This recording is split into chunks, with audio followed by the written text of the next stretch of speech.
my name is Aubrey Guerin and I'm a Diamond Ambassador with Plexus. I live in a small little town in Texas called Stockdale with my husband, who is a youth minister, pastor, if you're familiar with that term, and my two crazy little spider monkey children. Jackson is 9, Finley is 6, and she is an autistic princess, and you may have seen some fun things on my Facebook about her.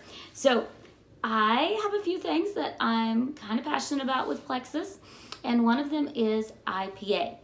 Whether you want to call it income producing activity or intentional productive activity, I really like that. How about intentional productive income producing activity? Let's just put it all together.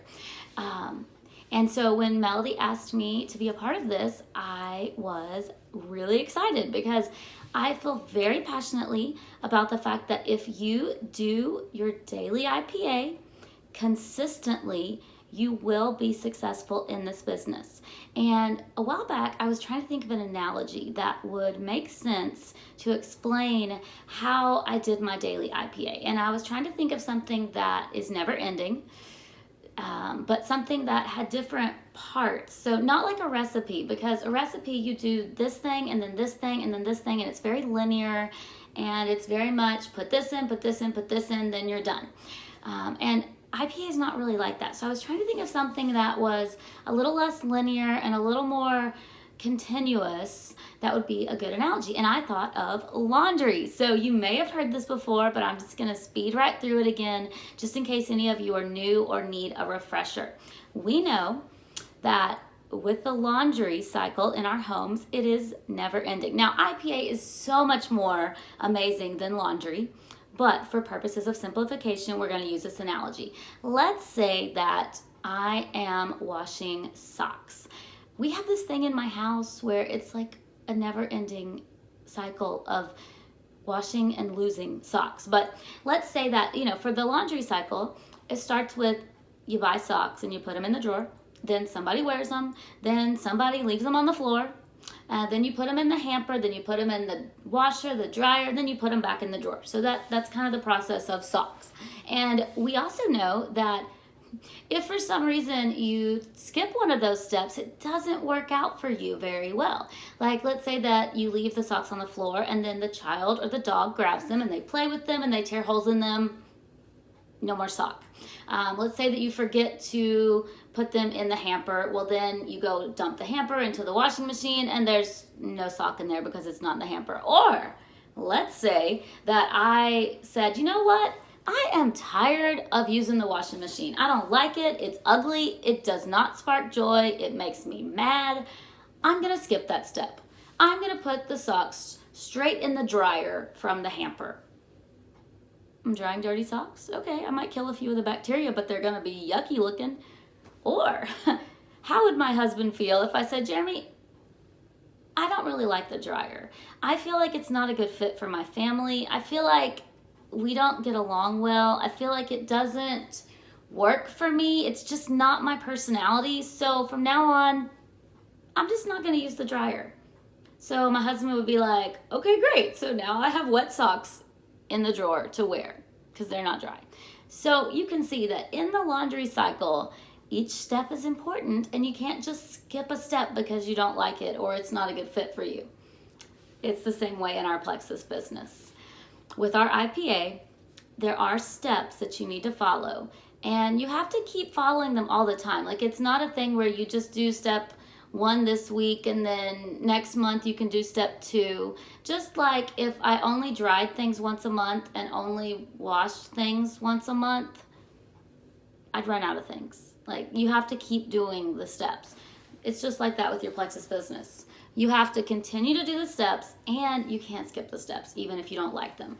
So here are the steps for your Plexus business that you want to do all the time to be successful. Number 1, you want to keep expanding your network. Just like, eventually I have to keep buying new socks.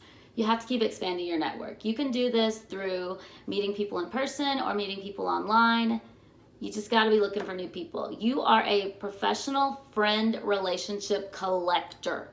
And don't feel like you're a bad person because you're collecting friends. You are not collecting friends only to get them to buy your products or try your opportunity. You are collecting friends because being in a relationship with you will add value to them, because that's what you're going to do, because that's what professional network marketers do, is add value to as many people as possible. So go out there. Step number 1, add friends. Make sure you're always increasing your network. Number 2, make sure you're always building and strengthening relationships. You are in a constant cycle of taking new friends and turning them into warm market. Cold market means you don't know them at all. Warm market means you have a relationship. So you are constantly wanting to take new people that you're adding and build relationships with them. That's what you do.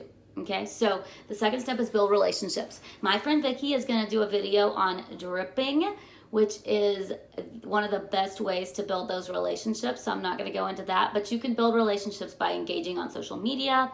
You can build relationships by commenting and liking on their posts. I always say, if you're going to comment on their post, use a reaction, not just a thumbs up or a like, and ask a question that will get a conversation going.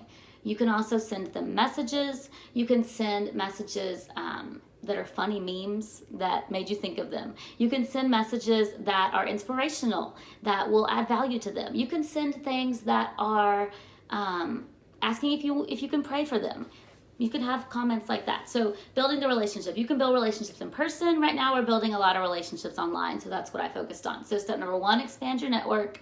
Step number 2, build those relationships. Step number 3 is the one that people skip, that makes the socks nasty, okay? Step number 3 is you gotta ask about Plexus. You gotta ask about the business. You gotta ask about the products. You gotta ask, are they open to hearing more? And I heard something really cool from a network marketing expert the other day. I'm gonna throw it out there. If you lead with the products, the business doesn't have to be a part of the conversation. If you lead with the business, the products have to be a part of the conversation. So just food for thought. But all you're doing is saying, hey, you know what? You may or may not have seen that I'm really passionate about my health products. Have you ever thought about using Plexus? Have you ever thought about doing something like I do? Nothing super salesy, nothing spammy, just an honest, hey, I was curious. I've heard you talk about having migraines. Have you ever thought about trying natural supplements? Have you seen my post? Have you ever thought about trying something like what I do? Not a big deal, not scary. Step number 4, follow up. The fortune's in the follow-up. Most people, sales statistics show that it takes like 7 to 10 exposures for somebody to purchase a product. Y'all, we're probably in the far end of that, just because we're selling health supplements and not just something like a purse or a bag or organizational tools. Like, our stuff is higher commitment kind of stuff, health stuff. So remember that you have to follow up. And when you follow up, don't just ask every time, hey, you ready? Hey, you ready? Hey, you ready? Don't be a broken record like that. Follow up with value. I love to follow up with ways that will add value. So follow up with a testimony. Follow up with this, that relates to them. Hey, I saw this and I thought of you, and I really would love for you to feel better. Oh, I saw this and I thought of our conversation, and I think that this would be a great fit for you.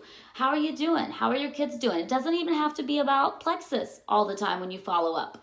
You just need those touches to move that relationship forward. And, kind of think about the send, share, invite. Once you ask, that was step number 3. For step number 4, you're really following the send, share, invite process that you can find more about in any of the ambassador community stuff and training in your back office. Okay, so step number 5 is close the deal.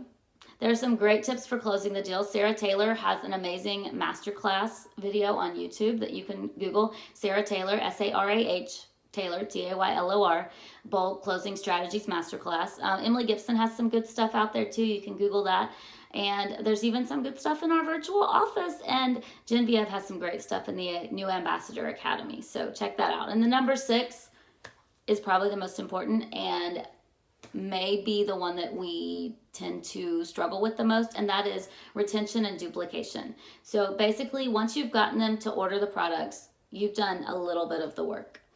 And you spent all this time on steps 1 through 5, but step number 6 is where it really matters, because just because you've gotten them to order doesn't mean you've gotten them to fall in love with the products and to believe in the products. So once you get them to order, then you have to provide amazing customer care, follow up with them, touch base with them, continue to build belief in the products.